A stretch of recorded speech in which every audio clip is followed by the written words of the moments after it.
ఓం శుక్లాంబరధరం విష్ణుం శశివర్ణం చతుర్భుజం ప్రసన్నవదనం ధ్యాయేత్ సర్వవిఘ్నోపశాంతయే. సుందరకాండ తరువాయి భాగం. అహో రూపం అహో ధైర్యం అహో సత్వం అహో బలం అహో రాక్షసరాజస్య సర్వలక్షణయుక్తత యద్యధర్మో న బలవాన్ స్యాత్ ఆయం రాక్షసేశ్వరః స్యాదయం సురలోకస్య సచక్రస్యాపి రక్షిత. ఏమి రూపం, ఏమి ధైర్యం, ఏమి శక్తి, ఏమి బలం! ఈ రాక్షసరాజు సర్వలక్షణ సమన్వితుడై ఉండడమేమి! ఈ రాక్షసేశ్వరుల్లో పరదారాపహరణం అనే ఒక బలమైన దోషం లేకపోతే ఇతడు దేవలోకం పాలించగలవాడు అని అనుకున్నాడు. హనుమంతుని మొదటిసారి చూసి రావణుడు చకితుడై, కిమేష భగవాన్ నంది భవేత్ సాక్షాదిహాగతః ఏన శస్తోస్మి కైలాసే మయా సంచాలితే పురా. ఏమిది, సాక్షాత్తు నందీశ్వరుడే దిగివచ్చాడా? మునుపు కైలాసం మీద పరిహసించినందుకు నన్ను శపించింది ఇతడేనా, లేక బాణాసురుడు వానర రూపంలో వచ్చాడా అని వితర్కించుకుంటూ మంత్రి ప్రహస్తునితో ఈ వానరుని సంగతి కనుక్కో అన్నాడు. ఒకప్పుడు రావణుడు పుష్పక విమానం ఎక్కి కైలాసం మీదుగా పోతున్నప్పుడు విమానం ఆగిపోయింది. నంది దశకంఠ, ఇక్కడ పార్వతీ పరమేశ్వరులు క్రీడిస్తున్నారు, సురాసురులు ఎవ్వరూ పోవడానికి వీలు లేదు, మరలిపో అన్నాడు. రావణుడు నందిని చూసి వానరముఖుడా అని పరిహసించాడు. నందీశ్వరుడు కోపించి, వానర వీరులు జన్మించి బంధుమిత్ర సహితంగా నీ సైన్యాన్ని అంతమొందిస్తారు అని రావణ్ణి శపించాడు.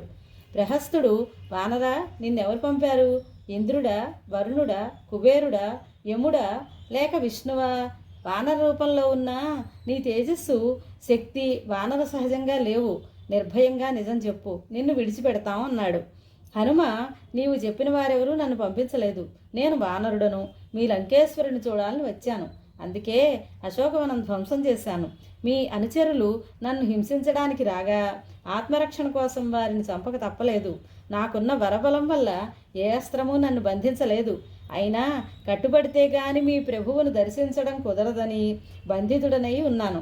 అసలు విషయం ఏమిటంటే, నేను రామదూతను. ఆయన పంపగా మీ రాజుకు హితబోధ చేయడానికి వచ్చాను అన్నాడు. హనుమ రావణుని వైపు తిరిగి, లంకేశ్వర, మీకు సోదర సమానుడైన సుగ్రీవుడు నన్ను పంపుతూ మీ క్షేమ సమాచారం అడగమన్నాడు. ఇక్ష్వాకు వంశీయుడైన దశరథ మహారాజు ధర్మపరుడు. ఆయన కుమారుడు రాముడు పితృవాక్య పరిపాలన కోసం ఆయన భార్య సీతతో తమ్ముడు లక్ష్మణునితో దండకారణ్యానికి వచ్చాడు. అక్కడ సీతాదేవిని ఎవరో అపహరించారు. ఆమెను అన్వేషిస్తూ ఆ సోదరులు కిష్కింధకు వచ్చి సుగ్రీవునితో సఖ్యం చేసుకున్నారు. రాక్షసేశ్వర, నీకు వాలి బాగా తెలుసు. ఆ వాలి రాముని ఒకే ఒక్క బాణంతో నేల కూలాడు. మా ప్రభువు సుగ్రీవుడు మహాబలవంతుడైన వానర భల్లూక వీరులను సీతాన్వేషణకు పంపాడు. వారిలో నేను సముద్రం దాటి ఇక్కడికి వచ్చి నగరమంతా శోధించి జానకిని చూశాను. నీవు తపస్సు చేసిన వాడివి, ప్రాజ్ఞుడివి, ధర్మం తెలిసిన వాడివి. పరసతిని కాంక్షించడం తగని పని. నీ వంటి వివేకవంతుడు ధర్మవిరుద్ధంగా నడిచి వంశనాశనం చేసుకుంటాడని నేను అనుకోను. రామలక్ష్మణుల కోపానికి గురైన వారికి యమలోకమే గతి. అందరికీ శ్రేయోదాయకమైన మాట చెప్తున్నాను. ఇప్పుడే నీవు రాముని ఆయన భార్యకు అప్పగించు. లేకపోతే నేను తిరిగి వెళ్ళగానే రామచంద్రుడు కావలసిన కార్యాన్ని ఎడమ చేత్తో నెరవేరుస్తాడు. విషాన్నాన్ని అరిగించుకోగలవాడు లేడు. అలాగే సీతాదేవిని పరుడెవడు పొందలేడు. చిరకాలం తపస్సు చేసి నీవు సంపాదించుకున్న ఫలాన్ని నాశనం చేసుకోవద్దు. దేవదానవుల వల్ల నీకు ప్రాణభయం లేదన్న మాట నిజమే, కానీ మాలో నరులు వానరులు ఉన్నారు. వారి వల్ల నీకు ముప్పు తప్పదు. ధర్మం వల్ల శుభ ఫలితం కలిగినట్లే అధర్మం వల్ల అశుభ ఫలితం కలిగి తీరుతుంది. నేనొక్కడినే మీ సర్వన వంశాన్ని నాశనం చేయగలను, కానీ వానరసేనతో వచ్చి శత్రు సంహారం చేస్తానని రాముడు ప్రతిజ్ఞ చేశాడు. నీవు అపహరించి తెచ్చిన సీతాదేవి నీ మెడకు చుట్టుకున్న యమపాశం. నా మాట విని ఆ కాలపాశాన్ని వదిలించుకో. రాముని క్రోధంతో చెలరేగిన జానకి తేజస్సునే అగ్ని లంకను భస్మం చేస్తున్నట్లు కనబడుతున్నది. రాముడంటే ఎవరనుకున్నావు? సర్వాన్ లోకాన్ సుసంహృత్య సభూతాన్ సచరాచరాన్ పునరేవ తథా స్రష్టుం శక్తో రామో మహాయశః. సమస్త ప్రాణులతో చరాచరాలతో పాటు లోకాలన్నింటినీ అంతం చేసి మళ్ళీ వాటిని సృష్టించగలవాడు. విష్ణువుతో సమానమైన పరాక్రమం గల రాఘవునికి యుద్ధంలో ఎదుర్కొని నిలబడలేవు. అటువంటి వారితో నీకు వైరం శుభం కాదని చెప్తున్నాను, నా మాట విను అని పలికాడు. హనుమ మాటలు విన్న రావణుని కన్నులు ఎర్రబడ్డాయి. త్రాచుబాములాగా బుసలు కొడుతూ ఈ వానరాన్ని వధించండి అన్నాడు. అది విభీషణుడు, అన్నా శాంతంగా ఆలోచించు. శాస్త్రాలు దూతను చంపడాన్ని నిషేధించాయి. దూత తన ప్రభువు చెప్పిన మాటలనే వల్లిస్తాడు, అందుచేత దోషి కాడు. వైరూప్యమంగేషు కషాభిఘాతో మౌఢ్యం తథా లక్షణ సన్నిపాతః ఏతాన్ హి దూతే ప్రవదంతి దండాన్ వధస్తు దూతస్య ననశ్రుతోపి. దూతకు శిరోముండనమో అంగచ్ఛేదమో చేయవచ్చు, లేదా అతడిని విరూపిని చేయడమో లేదా కొరడాతో కొట్టడమో శాస్త్ర విధులు శిక్షగా విధించారు. మరొక మాట, ఈ వానరాన్ని వధిస్తే రామునికి వర్తమానం అందదు. అందకపోతే అతడు యుద్ధానికి రాడు. రాముడు రాకపోతే యుద్ధమందు ప్రీతి గల నీకు రణకండూతి ఎలా తీరుతుంది? ఈ వానరాన్ని చంపకుండా విడిచిపెట్టడం మంచిదన్నాడు. అప్పుడు రావణుడు, ఆజ్ఞాపయత్ రాక్షసేంద్ర పురం సర్వం సచత్వరం లాంగూలేన ప్రదీప్తేన రక్షోభి పరిణీయతాం. వానరులకు తోక అలంకారం, అందుచేత తోకకు నిప్పంటించి ఈ వానరాన్ని నగర వీధులన్నీ తిప్పండి అని ఆజ్ఞాపించాడు. రావణుని ఆదేశంతో రాక్షసులు పాతగుడ్డలు మూటలుగా తెచ్చి నూనెలో ముంచి హనుమ వాలానికి చుట్టసాగారు. మారుతి తన శరీరాన్ని పెంచుతుంటే వాలం కూడా పెరుగుతోంది.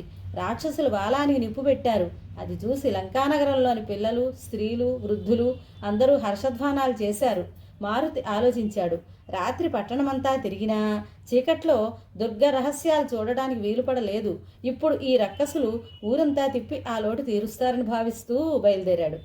నగరవాసులు రకరకాలుగా హింసిస్తూ హనుమన్ నగరం అంతా తిప్పారు.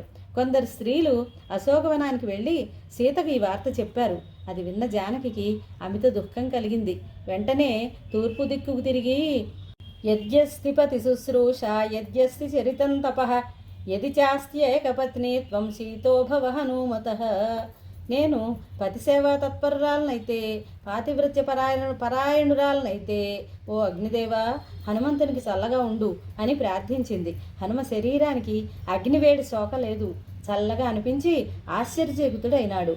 ఇది శ్రీరామముని ప్రభావమా, సీతమ్మ మహిమ, లేక నా తండ్రి వాయుదేవునికి స్నేహితుడైనందుకు అగ్ని శీతలుడైనాడా అని తలపోశాడు. వెంటనే ఎగిరి పట్టణ ద్వారం మీదకి చేరాడు. దేహాన్ని పెంచి తగ్గించడంలో కట్లు ఊడిపోయాయి. ద్వారంలో ఉన్న ఇనుప దూలాన్ని పెరికి దానితో ద్వారరక్షసులందరినీ కడతీర్చాడు. లంకలో కోలాహలం మొదలైంది. హనుమ సీతాదేవిని దర్శించాను, అశోకవనాన్ని ధ్వంసం చేశాను, ఇక లంకానగరాన్ని నాశనం చేస్తే నేను వచ్చిన పని పూర్తవుతుంది అని తలపోశాడు. పురద్వారం నుండి భవనాల మీదకి దూకాడు. ముందుగా ప్రహస్తుని సౌధాన్ని అంటించాడు. తరువాత మహాపార్శ్వుడు, వజ్రదంష్ట్రుడు, రశ్మికేతువు, సూర్యశత్రువు, హ్రస్వకర్ణుడు, దంష్ట్రుడు, రోమసుడు, యుద్ధోన్మత్తుడు, ధ్వజగ్రీవుడు, విద్యుజ్జిఫ్ఫుడు, హస్తిముఖుడు మొదలైన రాక్షస ప్రముఖుల భవనాలతో పాటు ఇంద్రజిత్తు, కుంభకర్ణుల సౌధాలు కూడా తగలబెట్టాడు. వర్జయిత్వా మహాతేజ విభీషణ గృహం ప్రతి క్రమమాణః క్రమేణైవ దదాహ హరిపుంగవః. విభీషణుడు గృహాన్ని మాత్రం విడిచిపెట్టాడు. తరువాత నానారత్న విభూషితమైన రాజప్రసాదం మీదకి వచ్చి దానికి నిప్పంటించాడు. ప్రసాదం మండసాగింది. గోడలకు పొదిన రత్నాలు మంటల వేడికి పెటపెటలమంటూ పేలుతున్నాయి. ప్రాణాలు రక్షించుకోవడం కోసం అందరూ గృహాలలో నుండి వీధుల్లోకి వచ్చి రోదనలు మొదలుపెట్టారు. భవనాలలోని బంగారు, వెండి ఆభరణాలు కరిగి ప్రవహించసాగాయి. ఆ దృశ్యం రుద్రుడు త్రిపురాలను దహనం చేస్తున్నట్లుగా ఉంది. లంక అంతటా మంటలు, జనం చేసే రోదనలు, ఆక్రందనాధ్వనులు నిండాయి. దేవ గంధర్వ మహర్షి గణాలు ఆశ్చర్యానందంతో హనుమంతునికి స్వస్తివాచకాలు పలికాయి. లంకాదహనం పూర్తి చేసి మారుతి మండుతున్న తోకను సముద్రంలో ముంచి చల్లార్చుకున్నాడు. అప్పుడు హనుమకు సీతాదేవి గుర్తుకు వచ్చింది. విచారంతో కుంగిపోయాడు. క్రుద్ధః పాపం న కుర్యాత్ కః క్రుద్ధో హన్యాత్ గురూనపి క్రుద్ధః పరుషయా వాచ నరస్సాధూన ధిక్షిపేత్. కోపంతో ఉన్నప్పుడు మనిషి చెయ్యలేని దుష్కార్యం ఉండదని అంటారు. ఈ నా దహనకాండలో సీతమ్మ ఏమైందో? ఆమె కూడా ఈ మంటల పాలై ఉంటే సముద్రంలో దూకి ప్రాణత్యాగం చేయడమే నాకు శరణ్యం. కానీ తేజస్విని శ్రీరాముని పత్ని అయిన జానకిని అగ్ని కాలుస్తుందా? నాకే చల్లగా తగిలిన అగ్ని సీతాదేవిని దహిస్తాడా అనుకుంటూ ఉండగా ఆకాశ వీధిలో సంచరిస్తున్న చారణులు హనుమంతుడు ఎంతటి అద్భుత కార్యం చేశాడు.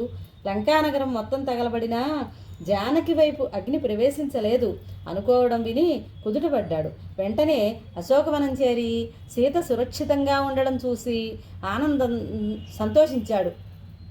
మైథిలికి అభివాదం చేసి ఆమె వద్ద సెలవు తీసుకుని సముద్ర తీరానికి వచ్చాడు. అక్కడ ఉన్న అరిష్ట పర్వతం పైకెక్కి ఒక్కతో ఊపుతో పైకి లేచాడు. 10 యోజనాలు నిడివి 30 యోజనాల ఎత్తు ఉన్న ఆ పర్వతం హనుమ పాదాల ఒత్తిడికి నేలమట్టమైంది. మారుతి గగన మార్గాన తిరుగుతూ ప్రయాణం సాగించాడు. సముద్రం మధ్యలో ఉన్న మైనాకుని తన హస్తంతో స్పృశించాడు. ప్రయాణం సాగించి మహేంద్రగిరిని సమీపించి సింహనాదం చేశాడు. అది దశ దిశలు వ్యాపించింది. ఆ శబ్దం విని దీనులై ఉన్న వానరులు ఆనందభరితులైనారు. సుందరే సుందరో రామ సుందరే సుందరీ కథ సుందరే సుందరీ సీత సుందరే సుందరం వనం సుందరే సుందరం కావ్యం సుందరే సుందరః కపిః సుందరే సుందరం మంత్రం సుందరే కిం న సుందరం.